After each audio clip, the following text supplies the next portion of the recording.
I would like to call the school board meeting for June 4th, 2019 for the Des Moines Public Schools to order. Please take the roll. Mr. Barron, Ms. Bradley, Ms. Langford, Here. Ms. Ellsbernd, Here. Ms. Delagardelle, Here. Caldwell Johnson, Ms. Anderson. Here. The first item of business is approval of the agenda. We do need to amend the agenda to comply with our board governance process policy 1.67D, which entails moving item D11 from consent to other. So may I have a motion and a second to approve the agenda with this amendment? So moved. Second. Motion by Ms. Langford, second by Ms. Anderson. Please vote. Motion passes 6-0. Next on our agenda is approval of minutes for May 21, 2019. May I have a motion and a second to approve May 21, 2019 minutes? So moved. Second. We have a motion by Ms. Delagardelle, second by Ms. Bradley. Please vote. Motion passes 6-0. Next on our agenda is approval of minutes for May 31, 2019. May I have a motion and a second to approve May 31, 2019 minutes? Move approval. Second. A motion by Mr. Barron, second by Ms. Anderson. Please vote.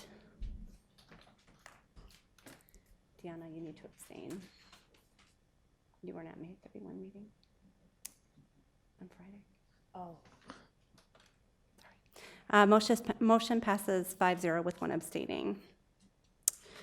Do we have no district recognitions tonight? So next item on the agenda is consent items. We allow any person the opportunity to speak to the board for up to 5 minutes following the presentation of an agenda item. If anyone wishes to speak to an agenda item, please go to the information desk to sign up. Remarks must be germane to the agenda, and we ask that you avoid reference to personalities and character attacks, as those types of comments serve no productive purpose. We appreciate your input. As a reminder to the board and public, the board will not engage in discussion or deliberation with a speaker regarding comments made to agenda items. Discussion and deliberation will remain among board members at the board table, with speakers' comments informing said discussion, deliberation, and determinations as deemed necessary. Ms. Langford, do you have the motion? I do. I move that the board approve the consent items in accordance with the recommended action for each item on the consent agenda, including bills previously authorized, certified, and approved for payment by the board secretary in the amount of $7,896,079.10. Is there a second? Madam Chair, point of clarification. Did we pull item D11. 11 or D10? D10. Because I think we may have made the motion to pull item D11, and I think we may have meant That's to what we pull did. item D11, D10. Des Moines Education No, Association. we need, we do, yeah. And then, That is the item that we pulled, was Des Moines Education Association to comply with our board conflict of interest policy. Oh, okay. Okay. Okay. Okay, so do we have a second? If so, I missed it. Second. Thank you. for the consent. We do have speakers, Valerie Cohen.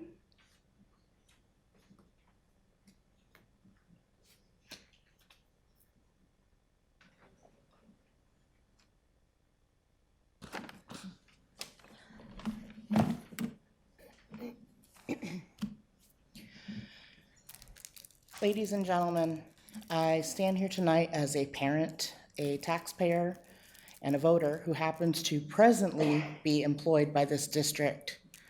I say presently because if the new contract for AFSCME goes through, I fully expect someone will be putting my head on the chopping block for having the audacity to speak to you tonight or to speak ever. You see, despite your resolution passed October 2nd, 2018, that spoke to the board's recognition of the need for worker respect and true contract negotiation in the face of the gutted Chapter 20. The negotiators that allegedly are working for your interests under your superintendent opened with, the district proposes removing these unless agreed as we propose. That's not negotiation, that's dictation. There's now a piece in that new proposed contract that offers non-disciplinary termination. Not if you fail probation, but if you're an employee of tenure and you're just not working out. Non-disciplinary termination with 60 days notice. As a parent and as a taxpayer, I stand before you with the firm conviction that examples start at the top. Culture starts at the top. Climate starts at the top. When the very employees that provide all of the nitty-gritty to the district's children are being continually treated with disrespect by the district's managers, how can you expect these employees to be at their own personal best? It's a simple fact that titans of industry all know that employers who make their employees feel the love have employees that are best equipped to do and be their very best and give their very best. From district managers, I'm not feeling the love. From district HR, I'm not feeling the love. Who worked on the district's negotiating team? I'm not feeling the love. Within this district, it has become a frequent trope. We're asking everyone to do more with less. It's times like these that it's imperative that managers learn how to make their employees feel the love. HR needs to be an accessible, warm and fuzzy side, authentically. From the very top, I implore, I beseech, I beg and I challenge you to create and cultivate a culture and climate of loving respect that runs full permeation from the board and its superintendent, through the HR, through the directors, through the managers, through the administrators, and down to the very bottom of every district trash can, every employee and hand in between. When you are always asking people to do more with less, it is essential that they, the employees doing so very much, feel the love. If you, the board with whom the buck stops, leave the operations contract as it is being sent to you now, I'm almost certain that I will be gone in no time for having the audacity to stand up for workers' rights and stand up for the district environment that says what it does and does what it says. I am a good and dedicated worker with a demonstrated deep concern and commitment to our district students. This year, I have purchased gloves, hats, laundry detergent, shoes, and alarm clocks for district children.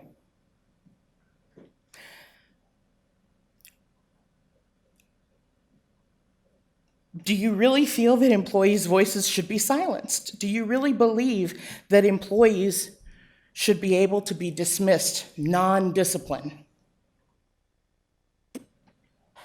Do you really believe that employees should be inhibited from reaching out and speaking up about their feelings and what they see? Secrets are not healthy, in my estimation. And while management does not often appreciate hearing from us, we are valuable and we are people with rights and feelings that deserve respect, and nothing good will thrive in the dark. If this new chunk of language remains, if you allow it to remain, you're saying you're okay with our voices being silenced. And you're sure you know about everything that's going on in the district, so our lips should be administratively and bureaucratically stapled. I ask that you, as a board, send your negotiation team back to the table with the directive to strike out the non-disciplinary termination.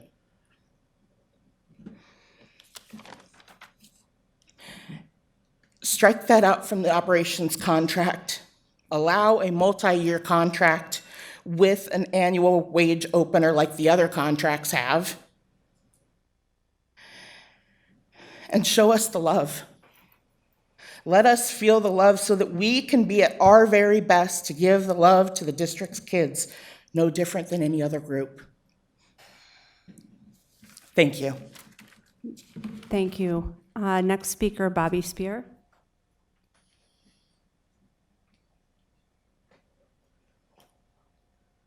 Hi, I'm Bobby Spear. I live at 2338 East 14th Street here in Des Moines. Valerie said a lot of stuff that I feel.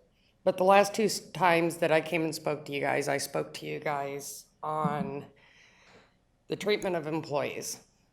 Well, now we're at negotiations, and the treatment of employees is basically still right in our face, without a Gallup poll, without any survey.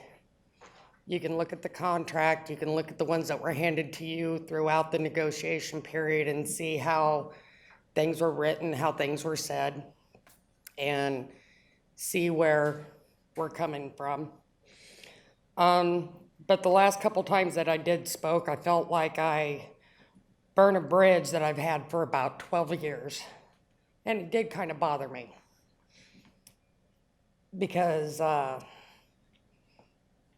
it was how do I say it? I try to write and then I don't follow it anyways, excuse me. But it was kind of a confidant type of thing, and I felt like it was broken because I came here and spoke to everyone about the treatment of employees. And I mean, I was here twice and spoke to all of you. And it's been a rough year on management, on transportation, which trickled into other departments. So I'm not saying it's been an easy year for anyone. But when you single out one group of people, the way that people have been singled out, that is not a good way of treating employees. And I was always told Des Moines is the biggest school district in the state of Iowa. We're the leaders. You guys know we're not. We have work to do in the entire district. We have good education in this district. I had 4 kids graduate from here, and I wouldn't change it for nothing. They had opportunities in the central campus programs and everything. But if I would have known that working for a school district was going to be this hard, I would have stayed up for mayor. Because I'm to the point now that sometimes I don't even want to tell people where I work, because then they ask me how the environment is, and I don't want to answer the question because I'm embarrassed on how employees talk about management, on how management treats us, and how each union is treated differently. And the bottom line is we're all people trying to raise our families and have a good time and just live life in the circle we're supposed to. And the stuff in this contract is just wrong.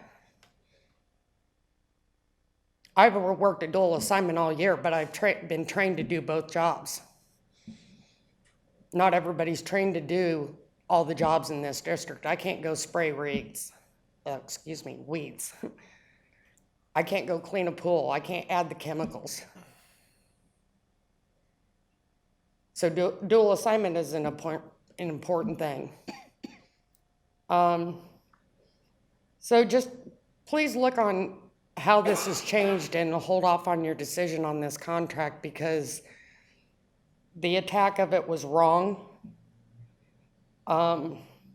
We were hoping for a multi-year. I mean, I really don't know how to say too much without acting like I'm trying to negotiate with the board, because that is not my intent. But I just want you guys to know that I disagree with the way things were handled this year, and I've been in several negotiations, and I was appalled. It's the worst I've ever seen. I feel we can work together if both sides come together. But it's been obvious that there's a few people on both sides that are causing roadblocks for some reason, and I don't know why. Thank you. Thank you. Board, is there any discussion? Ms. Anderson? Yeah, actually, let's see. It was already on, Heather, now it's off. Okay, earlier, I think today, Tom, there was an option. So the agreement is for option 1, but earlier on board docs, it listed an option 2, and number 3 on option 2 read all permissive language removed from the contract, and I apologize, I didn't see that there was a second page and that there was this option 2. Can you just clarify what that was, because that, I guess, language, to me, this is my opinion, sounds threatening. Yeah, what the PERB recommended that we add that language or share that language with all union members who are voting on a contract for the first time after the changes to Chapter 20, which is, it's not technically the case because we did extend the contract prior to the last one expiring, but it's the first time when, since the pre-negotiated agreement had, prior to it expiring, this is the first time that we've had an actual new contract under the new language. And we wanted to make sure, and PERB recommended this, that we state what the outcome would be if the contract was not ratified and it went to arbitration. Because once it goes to arbitration under the new rules, the district really doesn't have anything to say about it. The bargaining unit doesn't have anything to say about it. They just have basically a set of rules. So the permissive language would automatically be out, as would any weighing in on what base wage increase would be. So it also said in that language 1.4% increase in base wage because it's set by a formula. That amount is now down to, as I understand it, 1.3, and the further we go into the summer, it looks like it's going to continue to go down. So that was a point of clarification to make sure that people were making an informed decision when they voted, and it was a recommendation by PERB. But that's PERB is the Public Employee Relations Board. But that was only brought up at the end, not the beginning of negotiation. Yeah, our intent was never to remove the permissive language. We bargain, and you can tell from the agreement that we obviously did bargain the permissive language because there's Right. all the permissive articles are still in the contract. There are a number of modifications to the contract that were brought to the bargaining table by the bargaining unit that were agreed to by the district. They're really the only two changes that the district wanted. One was the dual assignment, and the other was some changes in the discipline and discharge language. We didn't get exactly what we thought was the best language, but we got a modification from what the current unsupportable language is, which puts us in a position of really not being able to perform required management functions in a way that doesn't put the district in liability. I have one more question. The dual assignment then, so my understanding is this means, let's say you're a bus driver and you have the opportunity to work in a kitchen or something, or maybe I Yeah, didn't so reverse, or- there were some comments made earlier that, we're not going to put assign somebody to an assignment for which they are not qualified or for which they do not have proper training. We're not going to ask a food service worker to go chemically treat our swimming pools or spray our lawns. But we do have, we've had a shortage, as everybody is well aware, and we're not the only district to have this shortage in bus drivers in particular. That's our most acute need.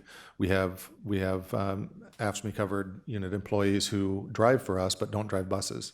We would like to be able to allow them to also drive a bus, which would allow them to get more hours. In some cases, folks would then get enough hours that they would qualify for benefits. There are a number of other examples too, too many to mention, but that's what, right now, we're prohibited from doing that, and it's hurting both employees and the district. And I'm sorry, is this a choice? So like I work in the kitchen and I get off at, before school's out. Do I get to go home, or am I told? Yes. I need to now drive a bus? You get to go home. Right, but if I want to, I can drive a bus. And make If there's a position open and you have the appropriate it certification. is a voluntary. Yeah, I mean, we can't force people to do didn't things that know. they, Right. that they don't want to do. Is that everything? Go ahead. Ms. Langford? Hello? Oh, great. Superintendent, could you, some clarification in response to some of the comments we heard today, the amendment that was made to the contract and the termination without cause upon 60 calendar day notice to state as follows: an employee may be terminated without cause upon 60 calendar days notice. Such termination shall not be considered disciplinary in nature and shall not be subject to grievance procedures. During that 60 calendar day period, the employee may be required to continue to work for the district and or may be placed on administrative leave as determined in the district's sole discretion.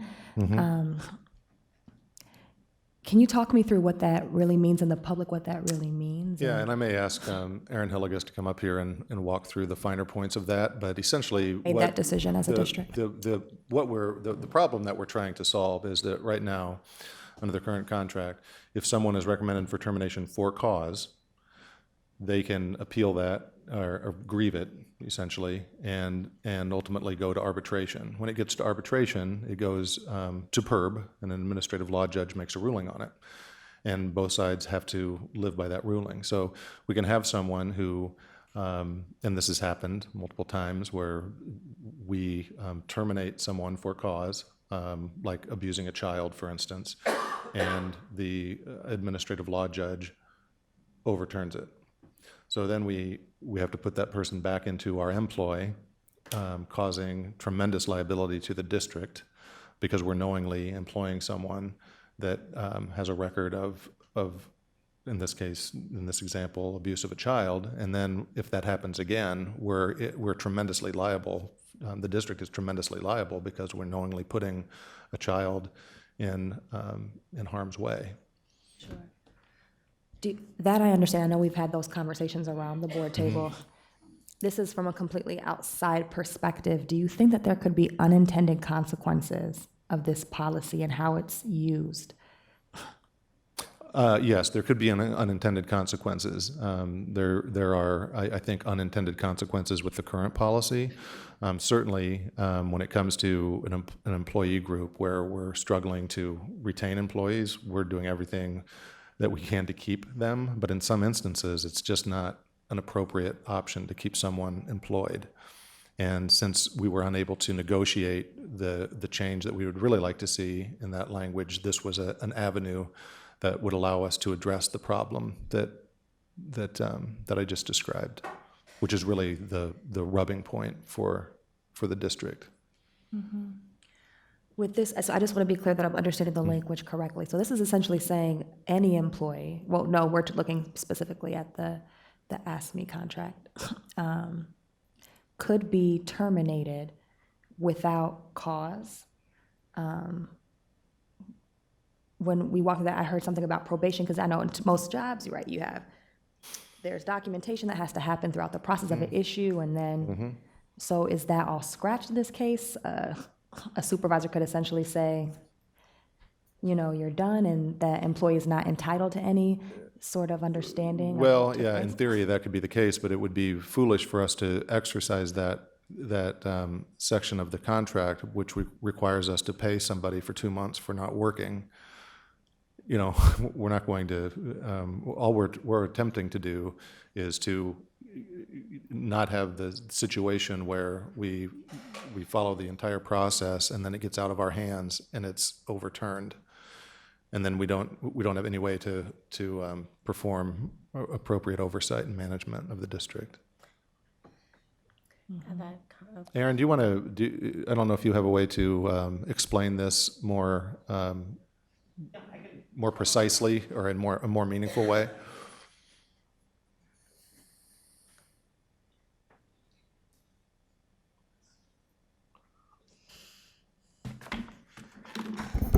Good evening. So I guess the easiest explanation is going into the bargaining process itself and what happened. And the initial proposal was to have discipline removed from the grievance arbitration process, or actually from the arbitration. The step with that is, with a grievance, it's a violation of the contract, and when you have discipline and discharge contained in a contract, then so long as there is not an exception contained within a grievance arbitration clause, any sort of those violations could be subject to arbitration. And so given some of the prior experiences that the district has had, the proposal was to remove discipline from arbitration. And this is the only bargaining unit that has that sort of provision in there. So there aren't other groups that have these sort of protections of taking something to arbitration, discipline to arbitration. So as part of the bargaining process, the give and take process, trying to come to an agreement, there was an alternative approach that was taken at the bargaining table, and that approach was to create this removal without cause provision. It doesn't take out. In a way, it's almost could be viewed as a two-tier approach. If an employee is terminated, they still have the right under the contract to challenge the termination under the grievance arbitration clause. They could continue to proceed to arbitration under that. But if the district, due to some, given certain facts that may accrue or student safety issues or things like that, there may need to be a determination that this is just not in the best interest of the district or the students to maintain that employee here. And then that provision would be able to kick in and they would be able to be removed with the 60 days notice. And then in terms of the 60 days notice, what that would effectively be in that context most likely would be a payment of a 60-day severance. And what the goal of coming up with the provision of this was the AFSCME bargaining unit had something that no other group, no other bargaining unit had with respect to the provisions for discharge. And so what the goal here was to have create some sort of notice mechanism, something similar to what teachers may have.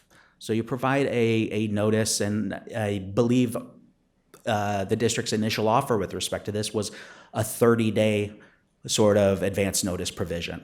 And then it was increased, and with respect to the final offer, the one that was ratified by the AFSCME membership was 60 days advance notice there.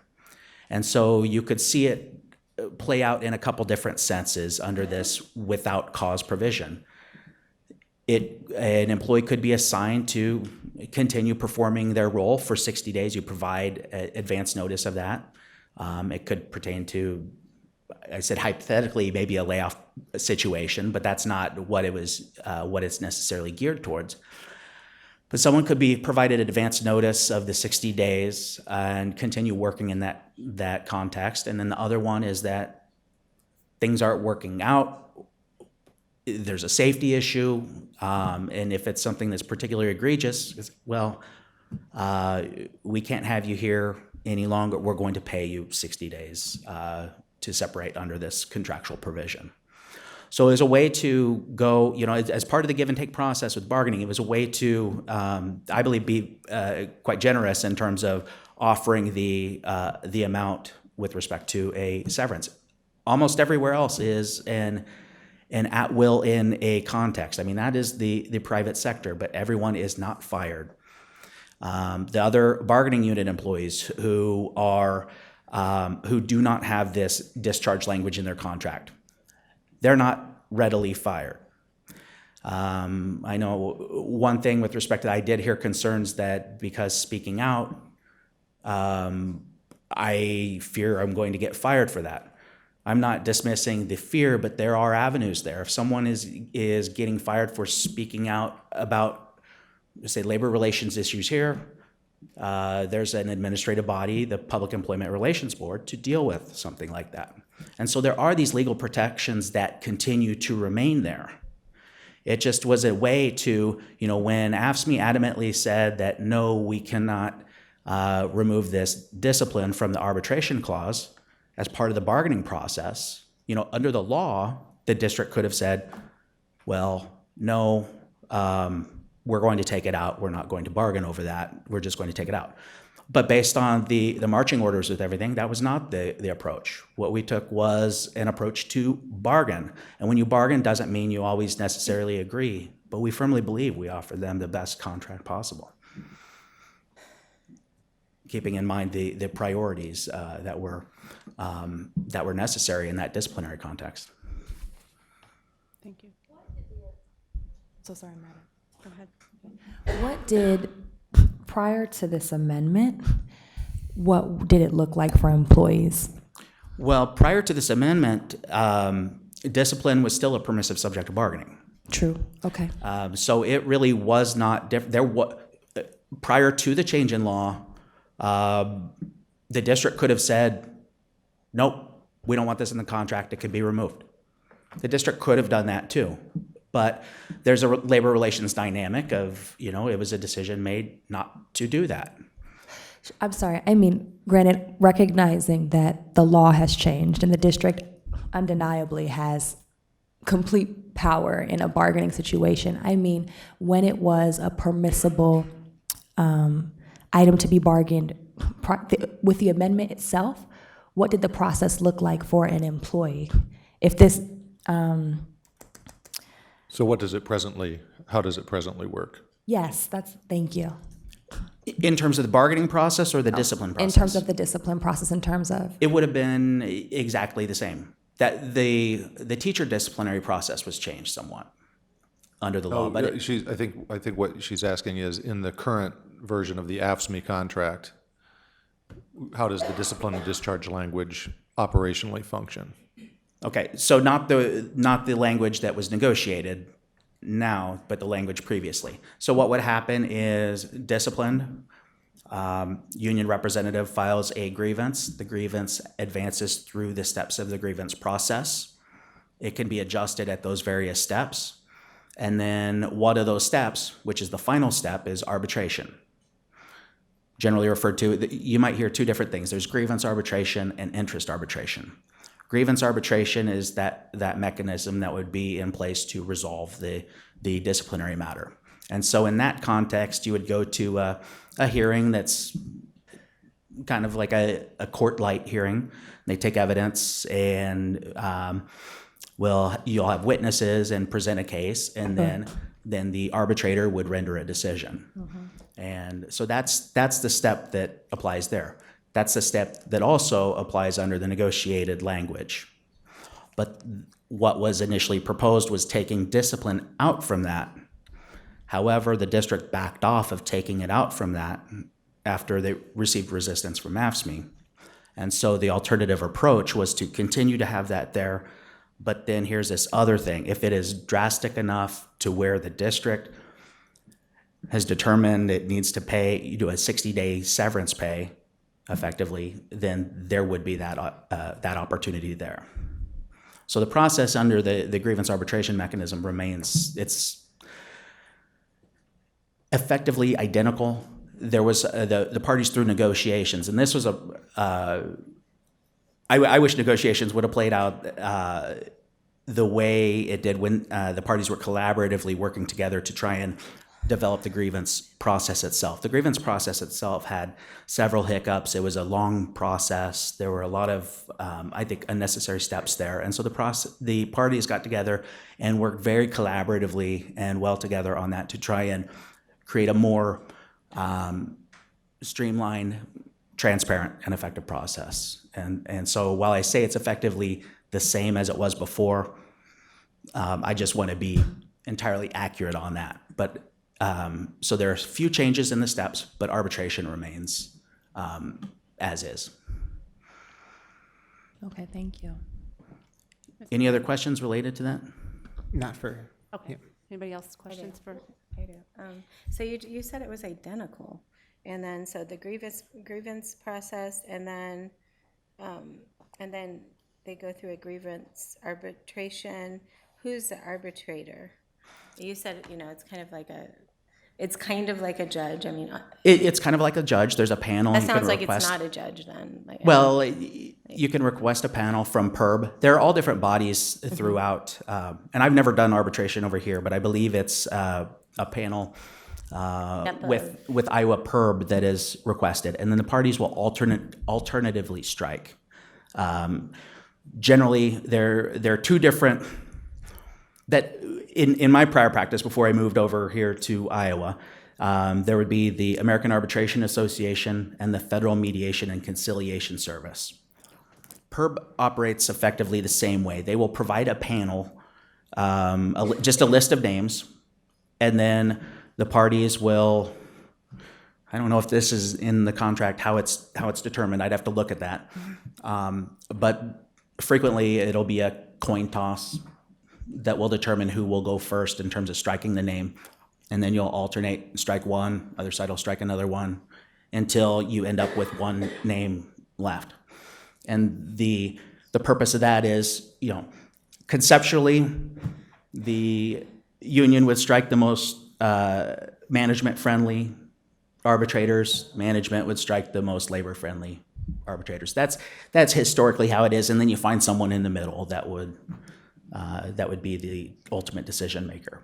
So that's just the process itself. I can't tell you if that's specifically how it's been done here with the district because I have not represented y'all in that capacity.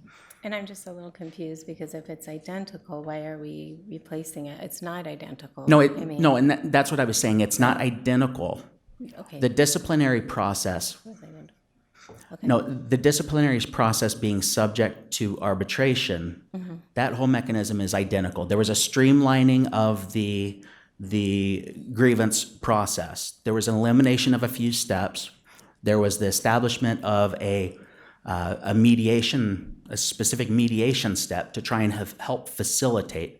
The goal in both parties was to try and make something that was efficient and effective for both parties, because my understanding is the current mechanism doesn't work for either. So, and this isn't probably for you. Tom, like, I know that you've talked about prior experiences. I get that sometimes, when they go before a judge, we don't win. But isn't that due process? I mean, are we taking away?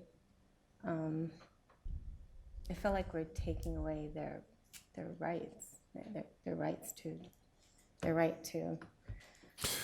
As Aaron stated earlier, it would be difficult to find a contract anywhere in the state, and well beyond the state, that has this particular language in it. So this particular language would be removing that currently existing right.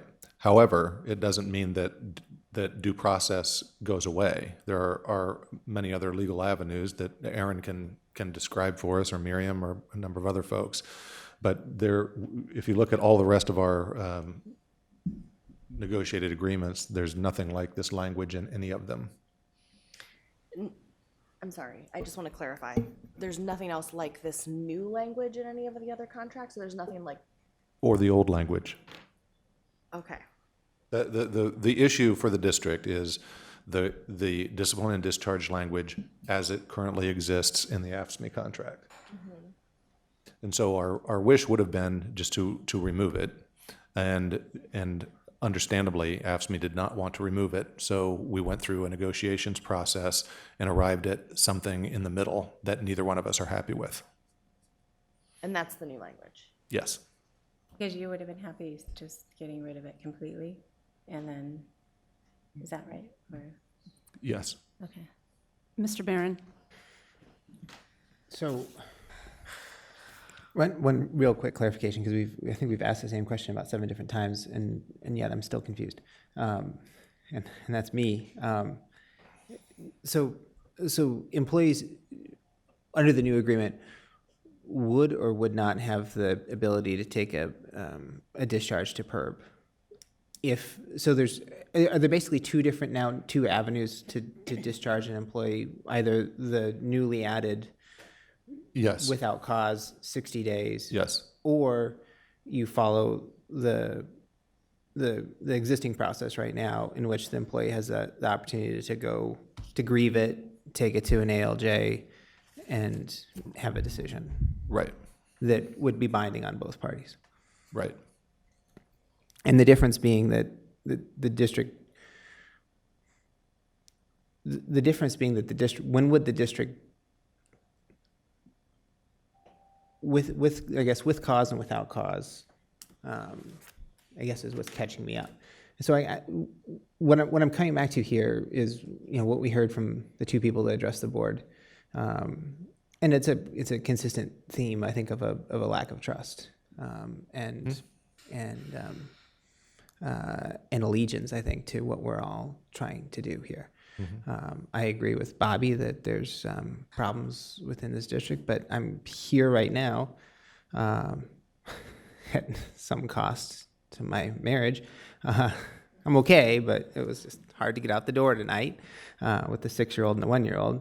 But I'm here because I think that there's something there. I think there's something that we can be proud of. And so what I'm concerned with, we're faced with contracts that were negotiated and ratified by the bargaining units. I see no reason for me to oppose those contracts, and I intend to support them. But what I want to do with my time here is really make sure, because I have trust that you and your chiefs are trying to repair some bonds, and I think Bill was effective, tremendously. And those efforts are continuing, just by the way. And I think that there's more there. I guess with the new discharge proposal, or the new option, we right now, having this conversation with you as a board and having the open question of whether we approve the contract or not, are we to understand this is not something that the district intends to use frequently? Yes, we don't intend to use it frequently. What we're trying to address is what becomes an impossibility of performance when we do make a termination for good cause, and these terminations do not happen frequently. But when they get grieved and then ultimately adjudicated by an ALJ, we are sometimes left in a position where it's literally a lose-lose for the district. And that seems to be something that is not wise to continue. And that's not lost on me, and I don't want that either. I don't want to go to parents and justify, someone that shouldn't be in a classroom or around kids still being there. And I think that's all of this ultimately comes back on us, whether it's the aspect that the district's worried about or the aspect that the employees are bringing to us, which is also very valid. And sure. And so the point I'm trying to get across is that, I, as a board member, put a lot of trust in you and have a lot of faith in you in this role, and faith in you to exercise, as the chief executive of this body, to exercise, this provision only when necessary. And I don't think it's in either side's benefit. We don't want to be a district that's hard to work for. No, we don't. We absolutely do not. But we've got some ground to make up in that respect. And I think agree. What I want folks to be aware of too is that this is a topic of conversation that the board has had for some months now, and I think it's obviously something that we're especially concerned with. And so, sure.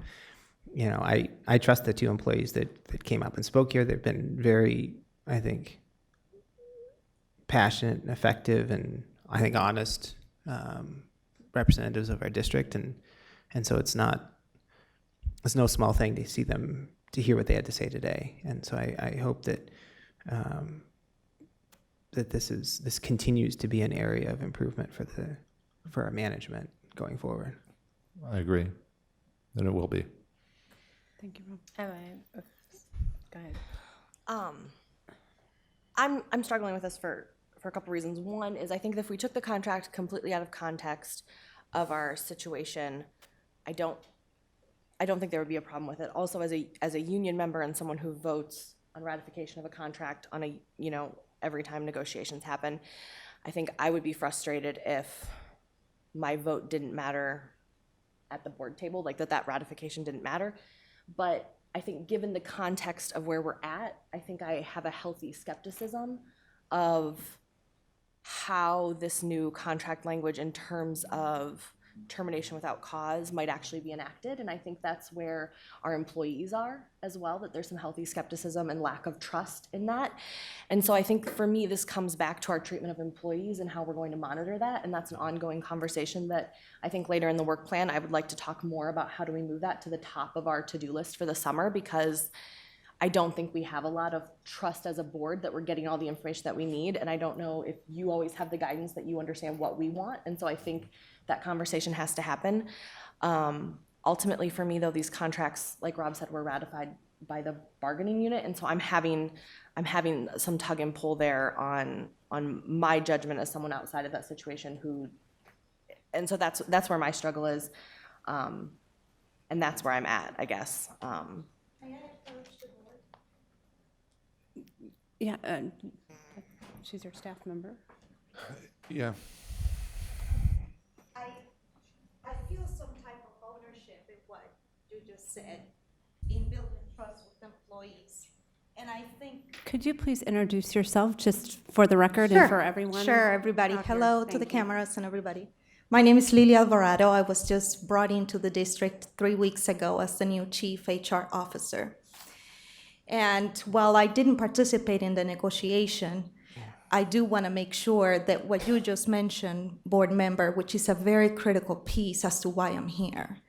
And I want to make it known as a fact that what another board member mentioned in terms of knowing that we're trying to do the right things, knowing that we're not perfect and there's much work to be done, we all agree with that. And I don't think I would be here if it wasn't for that acknowledgement of wanting to build the next chapter in the district. I also think that the language in the contract, which is the language in other contracts within the district, right? So we're not asking for anything out of the ordinary, not only for our district in the way of negotiating union language, but also in the context of the whole state, even if we go farther out that way. But I do believe that a year contract is actually, if you think about it, an opportunity for them to come back in a year from now and hold us even more accountable then that they can hold us accountable now. Because we would have a whole year term for us to prove to them that there is no harm in the language. In the same token, they may have facts, knock on wood, that we would have to keep it in a year from now. So all I'm trying to say is it perfect? No. I think like the superintendent said, is either party happy with where we're at? No. But the fact that it's a one-year contract actually allows both parties to prove each other right or to prove each other with an opportunity in a year from now. So while it may not be feasible today, because we're not talking factually, both sides are talking with hypotheses, I think the hypothesis can be proven in a year from now with facts and validation and building trust. That's all I wanted to say. We're building a new chapter. I'm just here 3 weeks. I just want to let you know that I'm willing to stand with that decision and put, my duty on the line with making sure that these people are not mistreated. And I know what it's like to be mistreated as well. So that's all I wanted to say. Thanks, Lilia. Thank you. Just in regards to what Kirsten mentioned around, and what we talked about around treatment of employees, just to remind the board that we did just, again, change that policy, was it last meeting? Last meeting, yeah. Right, and so as far as how we monitor that, there is a lot of different language in there as well that I think, I just wanted to remind everybody of that. Is there any other questions? I do too. Ms. Langford. I recognize what I've learned in my time as the board. I think I recognize that the bargaining has taken place between those units, and you all have bargained, and I will also respect that process. However, I think that there could definitely be some very unintended consequences from this policy. And I'm not quite sure, and this is just my individual opinion, of what you're trying to prevent, if what damage is actually greater, and the probability of how many teachers we might find ourselves in that position, where we have an employee who who has gone to arbitration and then is put back in the district, that could be a real harm to children versus the ways that this policy could potentially be abused. But I think that in terms of our monitoring, I think back to bell times, right? We said that we were going to monitor bell times, and we actually haven't really, and this is more to like my colleagues as the board, we actually haven't really monitored that, because that's not a superintendent thing, we haven't demanded that. So if we're going to talk about our monitoring process, I think we would actually have to hold ourselves accountable to figure out what that would look like. I would just offer that I've given many updates of the metrics that I said I would share with the board regularly throughout the year on the start time metrics. So I would disagree that you haven't monitored. And just, I'm going to interrupt just one more time too, Absolutely. because this is a management limitation policy, treatment of employees, where we do have it calendared to receive, to monitor that. So it is already in our approved monitoring calendar. Just Sure. I hear what you're saying. I am thinking in terms of a monitoring report that the public has access to. We have gotten information, Gotcha. right? It's more about the public accountability and transparency piece for me that I think about when I think about monitoring in that space. So yes, Cindy, I hear that. And I hear that I have some hope and faith in the sense that we have some transitions and things that are happening internally. But I did just want to say it makes me uneasy. I do have another question. Earlier, when you were explaining, or when Rob kind of mentioned there were two different things that could happen, how do you decide, which thing will happen for the employee, or does the employee always have the right to, I don't know, like, do you one employee, like, you get a 60-day severance, and one employee you get the judge-like person? Sorry. Oh, no problem. So to answer your question on that, it really, the typical lawyer answer, it depends. But I think where this would depend on a discussion with the union as well. I think the union would have a part in the process. The union would have a part in filing a grievance. There also are some potential repercussions of going through a just cause termination versus something that is, a discharge without cause, and say in terms of unemployment compensation and some other provisions of that nature. So there could be some scenarios. Let's say if it is an egregious student safety issue where there's a termination, the union would still have the right to make its determination on whether to file a grievance. And that would exist even if there was a determination on this without cause provision. Now, when that would come into play, I could go into a lot of hypotheticals. I don't know there on that. But I think where it was intended to come about dealt with the arbitration and arbitrator being a decision maker and making a decision that still impacted the safety of the children. And so instead of removing discharge from arbitration, it created a backstop that if you were confronted with that situation, that you were able to continue to protect instead of getting caught up hypothetically in, say, district court or something if you refuse to put an employee back to work. So if a person is doing something that is harmful to children or employees, shouldn't they be held accountable rather than just letting them go? I mean, would the proper steps be taken, like you would call the authorities and... Well, you have different classes of employees. I mean, for one example, there's in the teaching profession. But anyone who works with children. Well, but there are licensure standards, but in the sense with the AFSCME bargaining unit, there's not the same licensing standards, professional obligations that say teachers are held to. And so there is a distinction there, whereas with certain conduct would be an automatic prohibition, potentially for life from teaching. There isn't that same sort of prohibition with respect to other what you generally refer to as blue-collar employees. But what, So- and what I'm saying is, if someone is, you feel like you've harmed a child, we're not just going to let them go and they'll be on the streets and harm another child. Well, there's another prohibition on, passing things along. It's in terms of making the decision on what step to take, I can't answer that here. I mean, that would be the decision-making body, and it would be, Lilia who spoke up here. There are those policy directives. Now, if we're reached out for legal advice related to it, we'd provide legal advice. But in terms of how it would apply, that's really not my call. But as the language is written, it could be applied in a couple different senses. It could be applied as simply a backstop to an arbitration if it's an arbitrator award that the district just cannot live with in terms of student safety issues.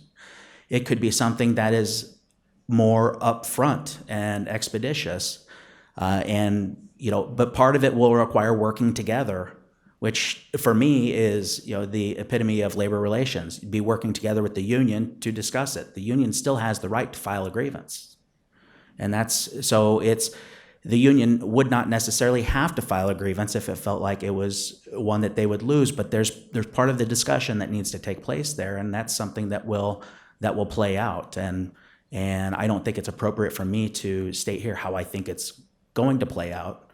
I don't want to set people, like, I guess if somebody does something really wrong, they should be held accountable, and be in front of a judge and have that. Yeah, well, I deal with that frequently in situations, not only school. I represent a lot of police departments, and I encounter a lot of situations there. The problem sometimes with it is you need to get an individual out. And when you have certain mechanisms,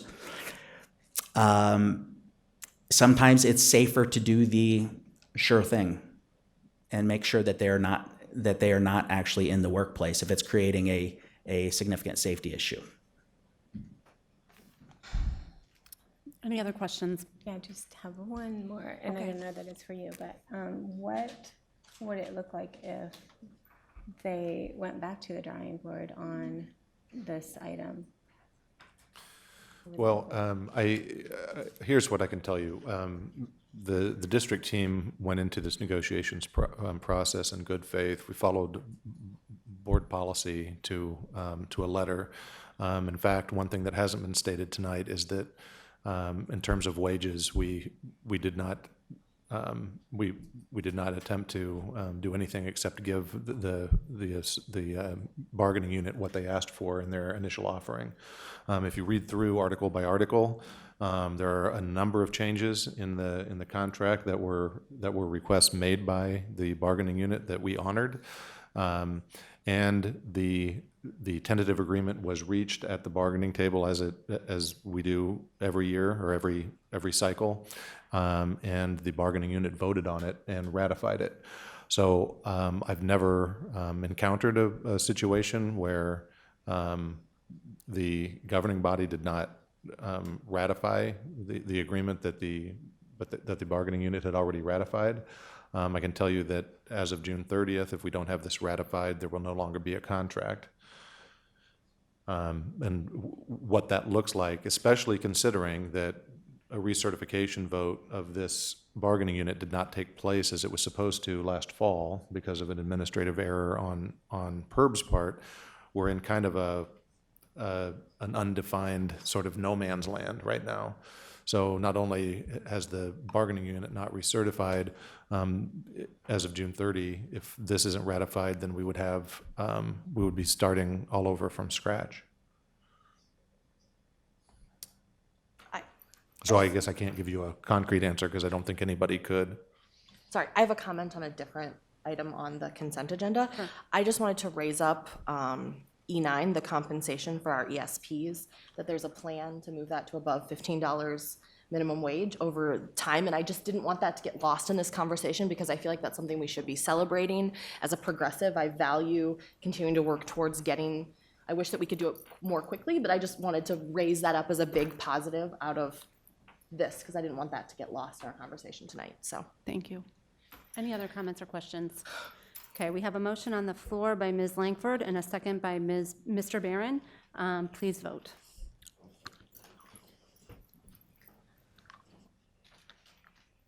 Motion passes 5-1. Next, we have a public hearing. The public hearing will come to order. Is there anyone wishing to speak to item E1, public hearing for expansion of playground and parking lot at Cattell Elementary School? Hearing no one, I'll close the public hearing. Dr. Ahart, would you please introduce the matter? Yes, I recommend the board review the proposed plans and specifications prepared by Bishop Engineering for an expansion to the playground and parking lot at Cattell Elementary School, hold a public hearing, and approve the plans. May I have a motion and a second to approve the public hearing and superintendent's recommendation? So moved. Motion by Ms. Delgado, second by Mr. Barron. No presentation, any questions or discussion? Please vote. Vote is approved, 6-0.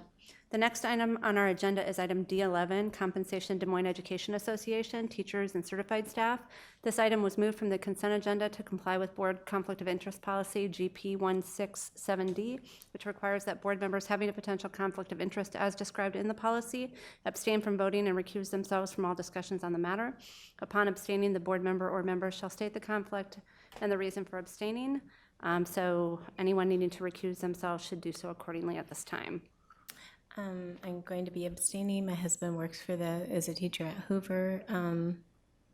Although I don't completely agree, but it's a board policy. But that's something that we can maybe talk about at a different time. Sure, just to give a little context, it is not by Iowa law that this would be a conflict of interest. It is a policy that the board has adopted in the past as a matter of additional transparency, just as we cannot take away from law, but we can always make policy stronger in our board governance policy, just like we did for the last item we just talked about in collective bargaining. So just to give the public a little context as to why that is, but absolutely correct that a proposal to change language on that policy or any other policy is welcome at any time. I'm sorry, can I say one more thing? Yeah, because I really do think that I am capable of making a decision, and it's not based on my husband's salary, which is just basically the same as everyone else's. So eventually I'll talk to you about it. But Sure. Tonight I won't. I'm abstaining. Okay, so Dr. Ahart, do you have any context to give to this item? We arrived at a multi-year agreement with the Teachers Association, if you recall, in 2016, when we were in the first year of a 2-year contract. We midway through that year, we extended the contract another year, just as we did with AFSCME that year, and so that extended their current contract through June 30 of 2019. This month, actually. Again, this is the first time that we've bargained, negotiated under the new rules of Chapter 20. We felt like, I think both sides felt like the contract was very strong and for the most part met the needs of both sides. So there were some very minor tweaking of language here and there. And we felt really comfortable, I think both sides, extending that for 3 years. And then the wages provision will be reopened next year and the following year under the same language negotiated in the tentative agreement that you see on your agenda tonight. In both cases, both with AFSCME and with both DMEA groups and with our crafts unit,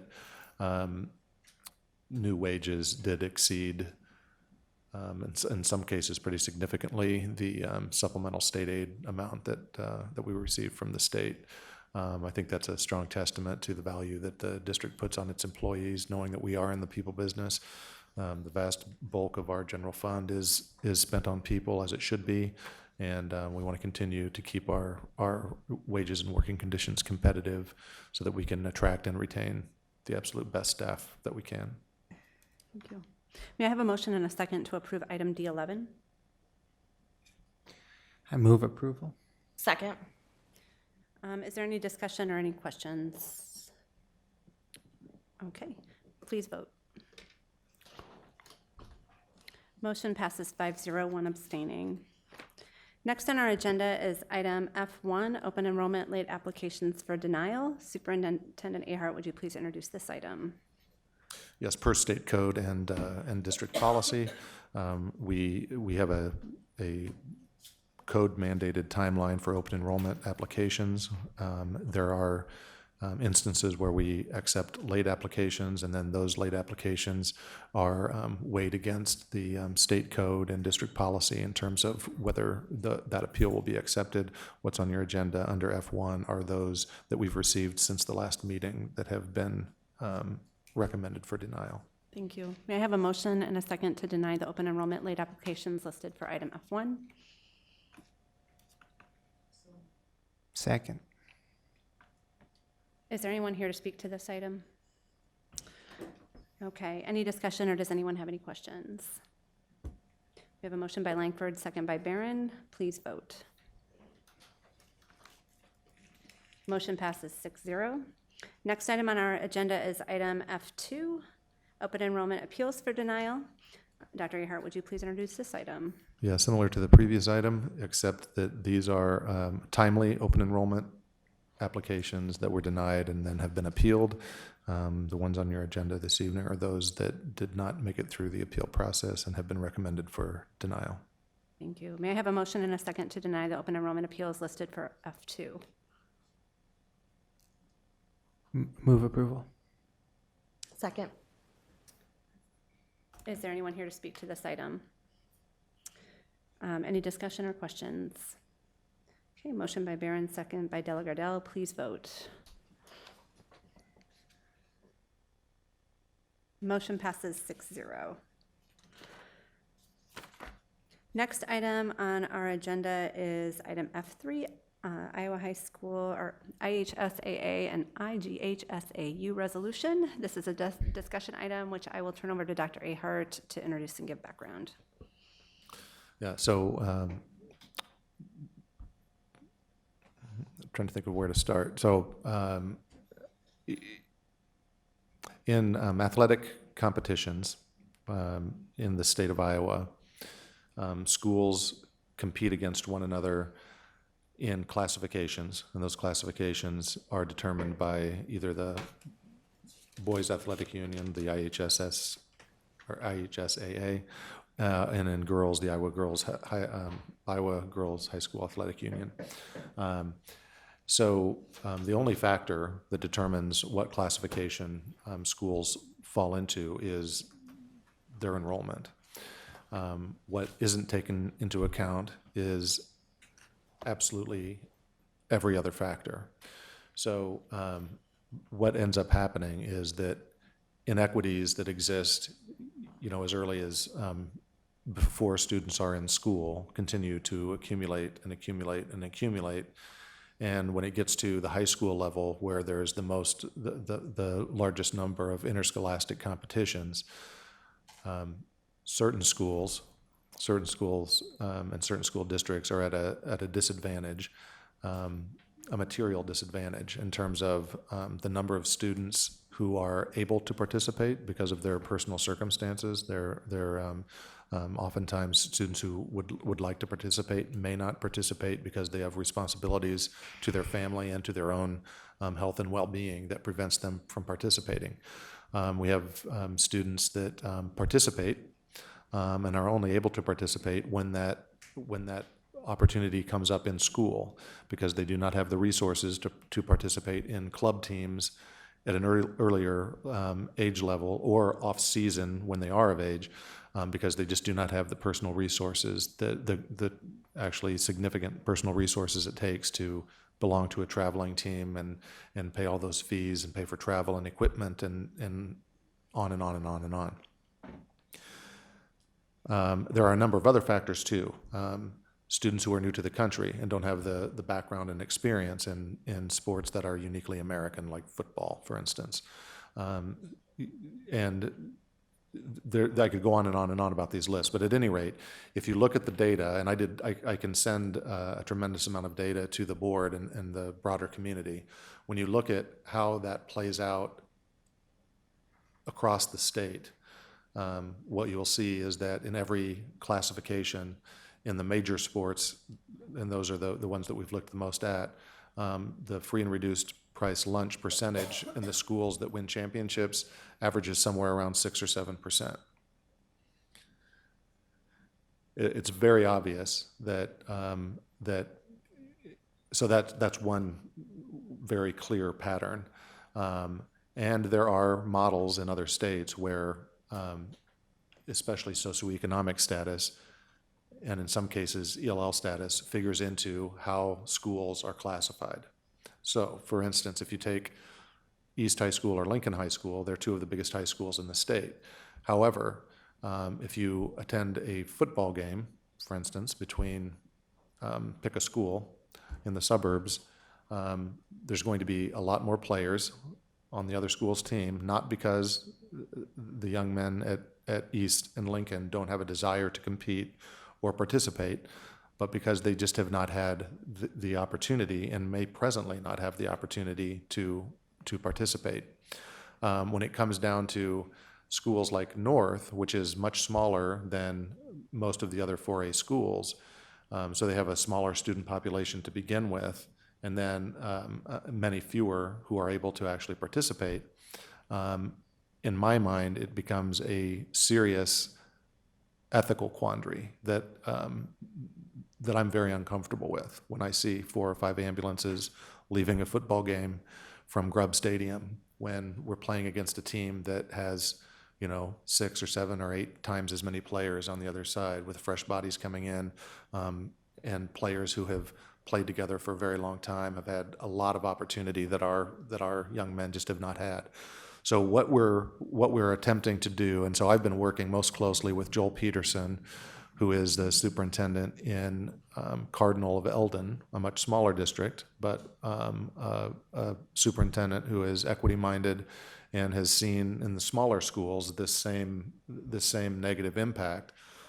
What we're attempting to do is to motivate both of the athletic associations to take a serious look at how we classify schools for interscholastic competition and make some logical and common sense adjustments to how we classify schools, not so that schools that have a higher free and reduced price lunch percentage will win more games, although we do think that would be an outcome, but in order to provide an experience that is equitable with students who are in other schools that are more advantaged. What happens is, as we all know, as we've witnessed over time, and whether it's pros or college or high school, success breeds success. And a lack of success in terms of wins tends to be a killer for programs. And so it becomes more and more difficult to build a team and to provide the opportunity for our students to have the kind of experience that we want, to build teamwork, to build self-efficacy, to build mental discipline, obviously to have physical benefits that come with participating in athletics.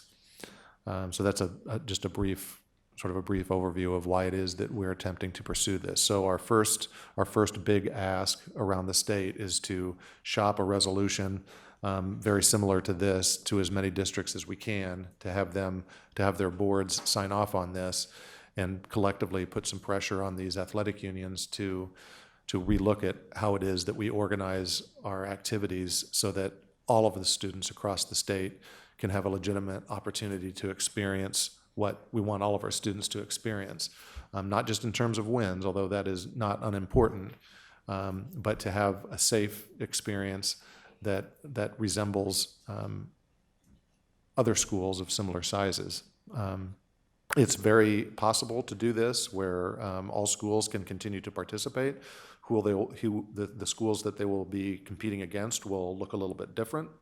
But we think that it would provide a much more level playing field, a safer opportunity, and certainly a much more equitable opportunity for all students. So, Ms. Anderson?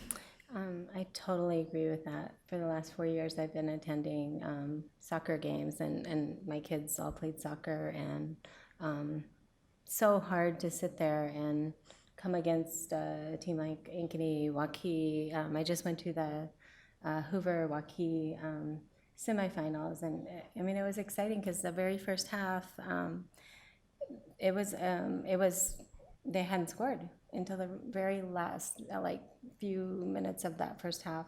Waukee scored one, but so it was 0-1, and I thought, wow, Hoover's, I mean, they're a good team, but Waukee had 28 players, and Hoover had at least half, maybe, I don't know how many, and they just kept bringing them in and bringing them in, and they get a rest, and the poor, Hoover just couldn't do it because they were exhausted. It was hot, and I've seen it where our kids don't have shoes to play. The coaches are raising money just to get them shoes. They're riding 2 or 3 buses to get to back home, and so sometimes they'll miss practices. Those other teams are doing those club sports, and it's year round, and they've been playing together since they were probably 2 or 3, and it's just not fair, and it's not fun to watch, and it is. It feels. I just want our kids to feel like they have a chance and to feel good about the skills that they have, because they're talented players. But losing and losing and losing and just getting beat down physically wears on them. And, we have coaches that are, throwing banquets for them, and, they don't have money to pay for it. So the coaches are paying for it out of their pocket. I mean, and it is admirable for our coaches, the coaches that invest in our students. Absolutely. Because I think that there's a lot there, and I've been wanting this to happen for a long time, and don't even get me started on the refs, but. That's another important discussion that we need to have. But Thank you for that resolution. Does anybody else have any questions or any concerns about the resolution? I think that you might get some pushback from parents, even at the Hoover, Roosevelt, let's just say, parents, and even I have friends that went to Lincoln, and they don't understand that our district has changed, and I don't necessarily think it's changed in a bad way. It's just, it is different, and we used to be the powerhouses, right? I didn't know Waukee was just this little we never played Waukee when I went to school, so they just don't understand that change. So like we could maybe some they need some education on it, I guess, as usual. yeah, and you bring up another point, if I may, real quickly, because I neglected to mention this. Private schools figure into this in a not insignificant way as well, because not only is there the size of the enrollment, but there's also the ability of a private school to draw students from well beyond the traditional boundaries that a school would have. And in fact, there was legislation approved in this past session that made it easier for students to drive further one way to school, so that more students would have the opportunity to take advantage of private school education. And so they have avenues to essentially recruit They do.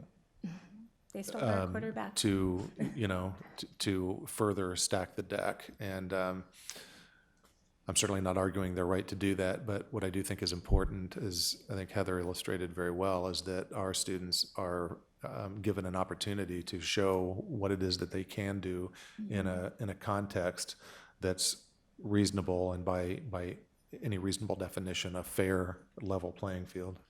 I do. I would like to talk to you about this a little bit more because I do feel like the players or the students need a little bit more support. Like when it's time for them to get physicals and stuff like that, sometimes they haven't communicated that with their parents, and you have to have a physical to play, and just if we could organize some ride shares to get. So if we can Yeah, have that conversation sorry, another time and stick to the resolution right now. Sorry. I have a question about the resolution. Yes. And this is what kind of conversation have you had with neighboring superintendents and their boards? I guess for me, I'm just wondering, like, if we take this up, we vote on it, what are the chances that we'll see action in the next like 3 to 5 years on this actually happening?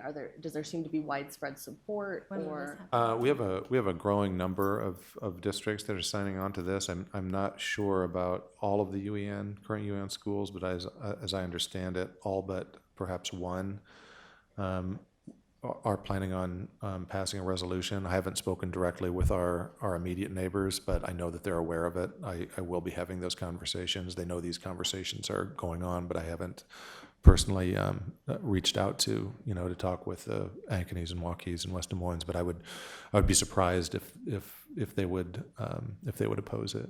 Okay, and that was really my question, was I think it will take support from some of those other large schools that we traditionally play against, which I think will just strengthen their competition. And if they have an undefeated season, right, it's against teams that are more equitable to them, and it's advantageous to everyone, I think. Right. So, yeah. Ms. Langford? Thank you. Yeah, Yeah. this is very needed. And just from this space, I just want to acknowledge, and this is not, I think sometimes we talk about our district changing a lot. And I think sometimes there's an implied connotation underneath that language that our children are the problem. And I just want to be very clear coming from this space that that's not the case. Yes, our district is increasingly poor and working class and Black and brown, and filled with people from all over the world. And some of those changes in terms of socioeconomic status are structural issues that we need to rethink about how we address in our city, but our children are never the problem. Exactly. Right? And I just want to be very clear Exactly. from this Yeah. space that we say that. Absolutely. Of course, I didn't think that at all. Oh, I know. Yeah, I know. Yeah. Any other comments, questions?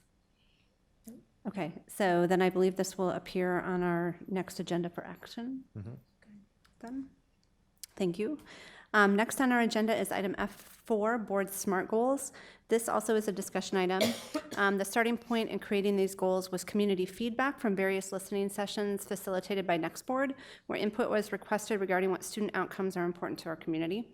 The sessions also included a prioritization process, and we worked with the feedback received over the course of multiple work sessions in the last several months in collaboration with staff and Next Board to create the 3 SMART goals, which are as follows.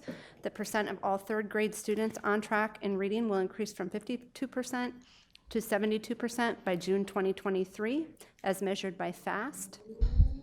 Number 2, the percent of Black male 3rd grade students on track in reading will increase from 35% to 72% by June 2023, as measured by FAST.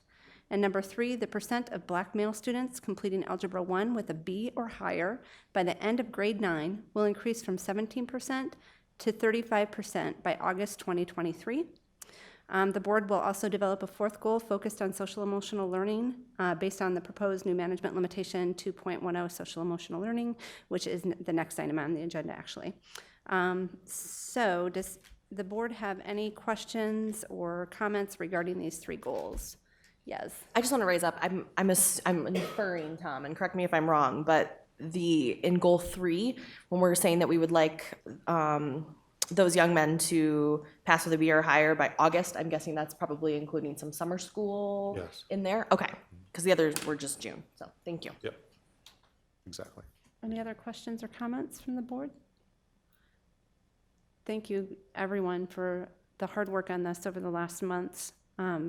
This is going to be great to have in play and for us to be monitoring soon. These goals will appear also on the next agenda for action. All right, next on our agenda is item F5, Management Limitation 2.10, Social Emotional Learning, also a discussion item. This management limitation was developed in response to community listening sessions facilitated by Next Board. The policy is to ensure development of a plan by the district to address social emotional learning and needs of students. And once a plan is in place, the board will be able to develop those SEL outcome goals. The policy language is attached. I'm going to pull it up here myself. Does the board have any questions, comments, discussion regarding this item? I'm very excited that we're putting this into our management limitations and having some conversations that are coming with policy and deliverables for our community around social and emotional learning. I feel like one of the major topics of conversation in our state has been mental health and has been how do we take care of that for kids. There have been a number of things happening in Polk County and the city to help support that, and I'm glad that the board and our community are overwhelmingly seeing that and that we're able to have some action for our community on that. So, Agreed, thank you. Ms. Langford? And just to emphasize to our community that we listened to you, right? Like we took the feedback that you gave at all of the sessions that we hosted in the community, and we were really thoughtful about wanting to create goals and policies that aligned with that. So just know that when you came to those sessions, that feedback was taken and used by the board. So thank you. Anything else? Again, thank you, everyone. This will appear on the next agenda for action. Next item is F6, Quarterly Board Self-Evaluation. The board lays out the means by which we agree to govern the district on behalf of the community and for the benefit of our students through our governance process policies and our board management delegation policies. The board self-monitors so that we fulfill this agreement, and according to Board Governance Policy 1.1, Governing Style and Values, Item 5, the board will allow no officer, individual, or committee of the board to hinder or be an excuse for not fulfilling its commitments. The board will monitor its process and performance for each meeting. Self-monitoring will include comparison of board activity and discipline to governance process and board management delegation policies. The board will discuss its process and performance quarterly. For this quarter, we looked at governance process policies 1.0 through 1.3. Again, the results of the self-evaluation are attached to the agenda item, and I will open it up for board discussion regarding what was reported on the evaluation. If anybody wants to highlight anything, I know I have something, but I'll open it up to others first.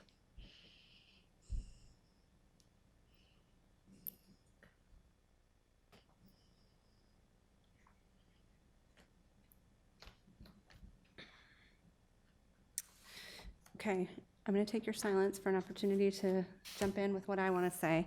One of the items that I had commented on was governance, GP 1.1, Governing Styles and Values, and that is about, it's actually the policy I just read, and what I would like to consider and can bring forward as a formal proposal is that we add to that policy that the board will monitor its process and performance for each meeting. Self-monitoring will include comparison of board activity and discipline to governance process and board management delegation policies and the student outcomes focused governance framework. And then that we will discuss that quarterly. That is the framework by which we are working through to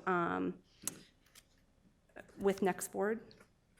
And so, in my mind, it makes sense that this rubric is part of our self-evaluation process as well. So, passing out copies of that, we don't have to discuss that right now, but just want the board to have that in hand for consideration at some point. Just for a point of clarification, so when you say the phrase, we'll monitor its process and performance for each meeting, and then we'll discuss this process and performance quarterly, is the expectation that we do something every 2 weeks, or still that we operate on the quarterly calendar? I think that we operate on the quarterly calendar is what I'm thinking, but and that's. I really hope so. Yeah, and I think that language has always been there, but we've interpreted it as while we're self-monitoring each meeting, Yep. we're yep. formally monitoring as a board on a quarterly basis. So we should be keeping track of our meeting by meeting, right? I mean, that's how I've, Right. I think thought about I it. think we should evaluate and think about meeting by meeting, but not necessarily go through the process of formally evaluating each meeting, which is something that was a point of conversation a couple of years ago. Yes. And I think we were in agreement on how that, Yeah, and how Okay. that is interpreted, yeah. making sure. Yep, Is it only meetings or is it also like work sessions and? it's Okay, it's everything we do, okay, all the business we conduct. because we do more than meetings. We do, we do. I just wanted to raise up, and I think some of these were my comments, and a lot of it is around the way that we do orientation for new board members, and I'm not sure if that's ever been recorded in in a written down so that a new board chair because there could be a time when a majority of the board turns over, we elect a chair who had maybe never sat on the board. I don't foresee that happening probably in the near future, but it always could, and I think Right. not having those things written down is a disservice to the board and the legacy of the work, the body of the work that we're all currently working on, of how do we impart knowledge when we lose people who have been on the board for 10 plus years, and ensuring that because there's value in institutional knowledge and knowing where we've been so that we can continue to drive our work forward.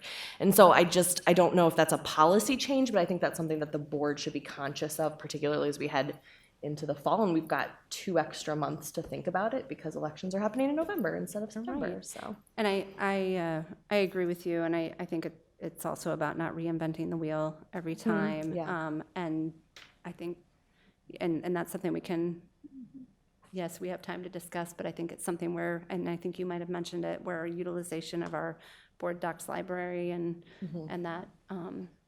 that software might be the ticket. Perhaps with our new staff person, we can also discuss other ways to house some of that between leadership, or if it's more of just like I'm thinking more of the processes and how the work gets done, not necessarily like the products, which oftentimes are what the public sees. It's the processes that were most effective for board members that sometimes I think it's helpful to know what's worked for other people. So Agreed. I know, I'm really old, but how about like instead of the bat phone, it's like the Cindy phone? In emergencies, Yeah. we like dial it and, Yeah. never mind. Yeah, The go audience for it. doesn't get that. Well, I'm laughing evilly, but anyway. Anybody else have anything to bring up on the self-evaluation document? So I believe, and correct me if I'm wrong, I believe we do generally take action to accept these. So that will be added to the next agenda as well, just probably to the consent motion to take action on accepting these results. And next is item F7, board work plan.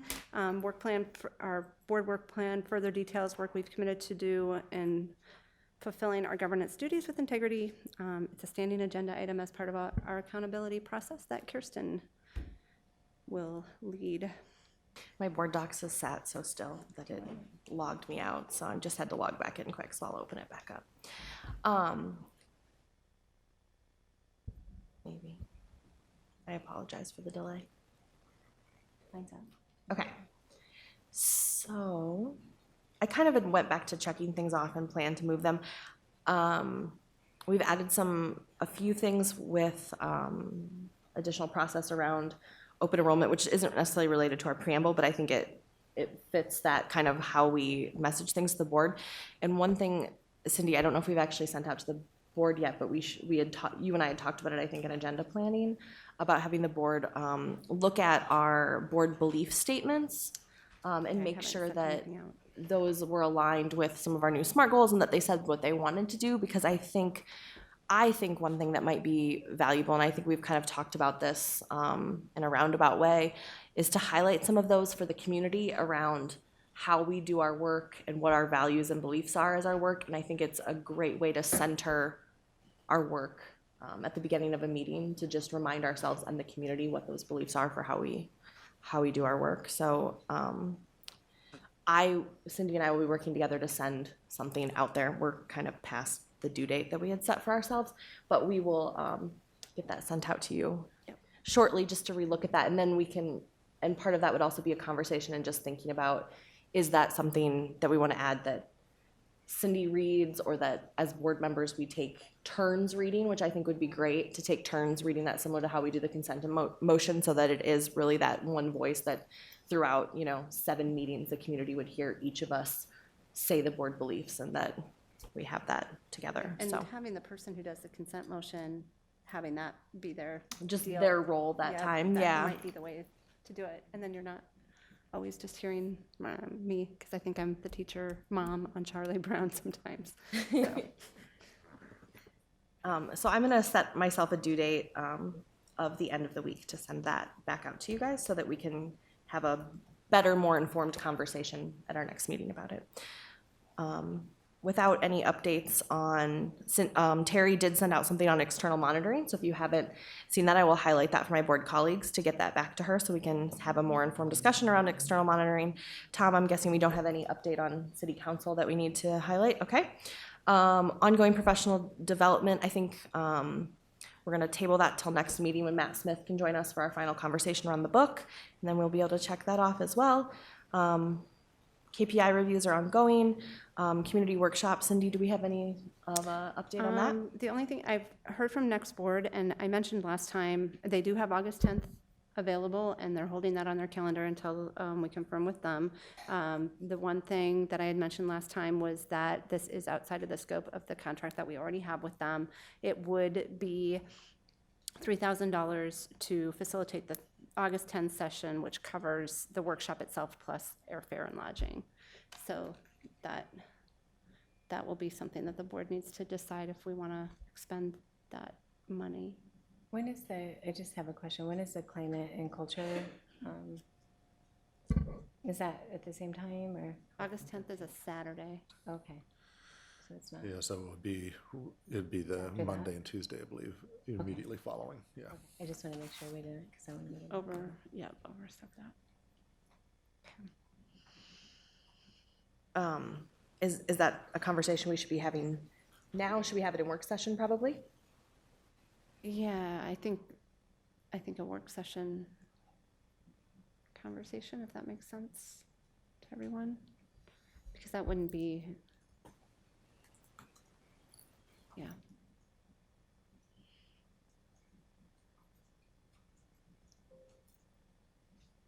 Sorry, I'm just typing some notes here. Thank you.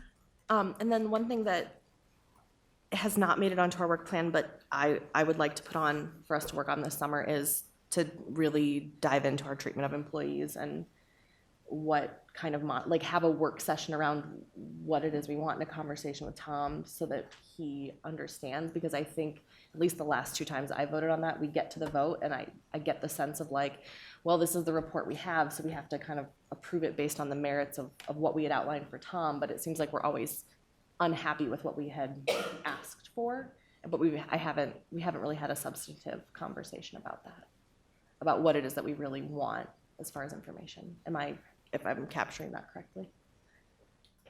For the, I feel like we have had that conversation though, haven't we? Because we've made some adjustments. Well, we changed policy, but we haven't talked about the monitoring piece and what we might want. So what you're looking, what you would want the monitoring report to look like based on the new policy? Is that kind of what you're saying? Yeah, I'm thinking it might be of benefit to us to have a conversation about that as a board with Tom, to have a collaborative conversation.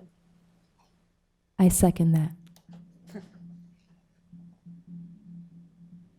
Might bring more clarity, maybe. Okay. fine with that. So, board consensus. Okay. So that's a work session. So we can talk about that. We can talk about it. Talk Agenda about planning a of when schedule that might map. make sense. Okay.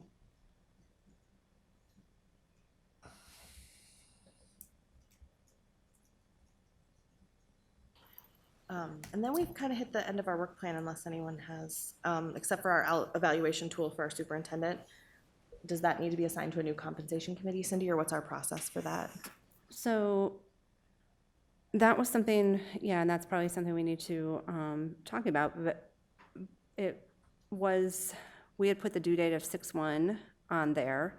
One thing, I had worked on that a little bit, essentially using the tool, wow, nobody's moving in here. Using the tool that we had previously and updating it to include the new information since our last evaluation and SMART goals.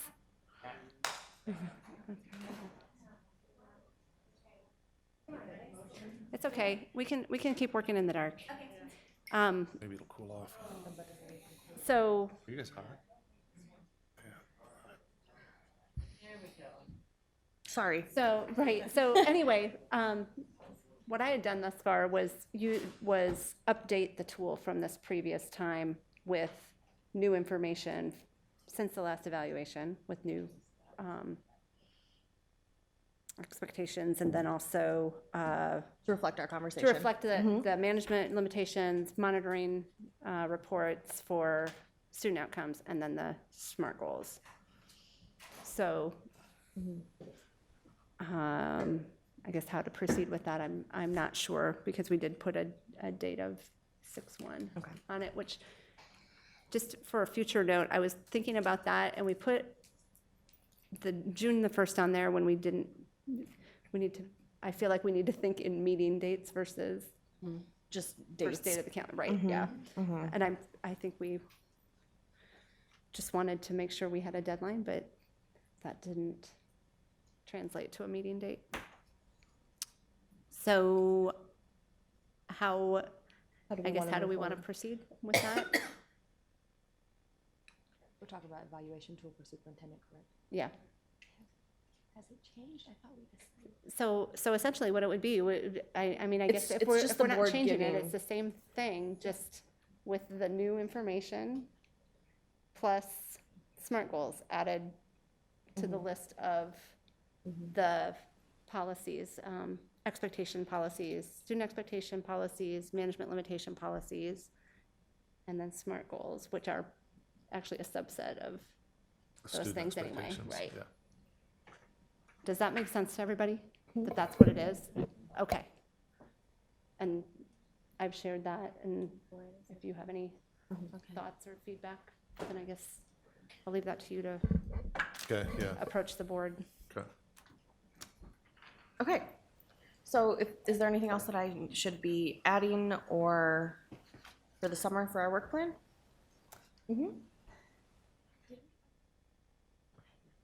Did we ever get, we were working on the position description for Sharon's role times some extra things. Yeah, we're planning, actually, we've been working on that. I think it will be posted prior to the end of this week. And I don't think it'll be a long hiring timeline. I think we'll have a lot of interest in it. Cool. Okay. Thank you. Okay. If no one has anything else, I will get that submitted to Sharon. I think what I'm just gonna do is send her exactly this with my notes, and then I'll have a goal of making it pretty so that I'm that there's meeting my something there. integrity that I need to at a better rate for Sharon, Okay. so. Thank you, everyone. Next on the agenda are informational items for the board's review. G1, B8376, English readers K through 5. G2, high quality school building emergency operations plan. And G3, 2019 summer meal program. So those are for your review. And then we have items of privilege. Do any board members have comments to share? And I will turn it over to the superintendent. Well, the school year is over, except for downtown school, which will happen, I believe, on the I don't remember, 23rd, I think it is. But prior to downtown school getting out, we will have, I think it's 10 classrooms of Head Start underway, I think beginning on the 19th. So we just keep going and going and going. I did send, I believe it was this past weekend, to the board a list of all the summer school programming that we have going on over the course of the summer. So as you can see, while people say the best thing about being a teacher is June, July, and August, that's really not accurate. If it ever were, it certainly isn't anymore. We really have things going on for students year-round. And that's something I think we can be particularly proud of. I also just want to give a shout out to all of our collective bargaining units and our team that negotiated. You see some of the team back there, Sheila Mason and Nick Lenhart. You don't see Tiffany back there, and Aaron is gone. But this was, all the changes to Chapter 20 have made this whole process very difficult. Change is difficult. Even good change is difficult.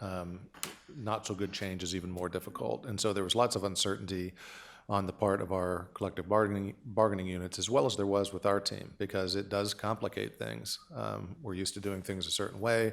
Everybody knows the lay of the land. We want to ultimately do the best that we can with the resources we have to serve our students. And I think if you look through each of the new agreements, the agreements do reflect just that. A good faith effort to stretch our dollars as far as we can, to treat our employees well and fairly, and continue to have competitive wages and benefits so that we can attract and retain the best staff to work with the most amazing students that you could find anywhere. So I want to thank the teams on both sides of the bargaining table for coming together and making this first go-round post the draconian changes to Chapter 20 a success. And that's all I have.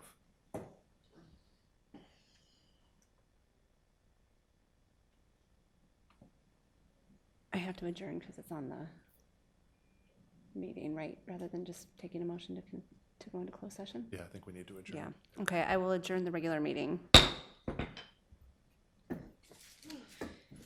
We'll have our closed session in